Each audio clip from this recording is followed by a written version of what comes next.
আমি আসলে অবাক হয়ে গেছি এই ঘটনাতে, জুলাইয়ের ঘটনায়, যে যুব সমাজকে ধ্বংস করার জন্য তারা 20 বছর ঢেলে দিছে, ওই যুব সমাজই তাদেরকে পিটাই বের করছে।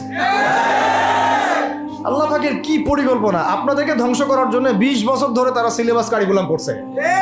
আপনাদেরকে শরৎচন্দ্র পড়াইছে, বঙ্কিমচন্দ্র পড়াইছে, হুমায়ুন আহমেদ পড়াইছে, হুমায়ুন আজাদ পড়াইছে, হ্যাঁ শেক্সপিয়ার পড়াইছে, আর কত কি পড়াইছে। কোরআন পড়তে দেয় নাই, নামাজের স্বাধীনতা দেয় নাই, পর্দার স্বাধীনতা দেয় নাই।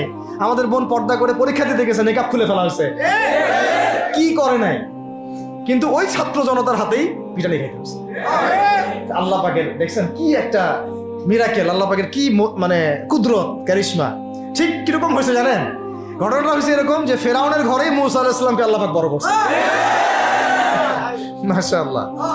তো আপনাদেরকে ধ্বংস করার জন্যই কিন্তু এই পলিসিগুলো অ্যাপ্লাই করা হয়েছে। এখন যে আল্লাহ পাকের রহমতে আপনারা বিপদে যান নাই, আলহামদুলিল্লাহ।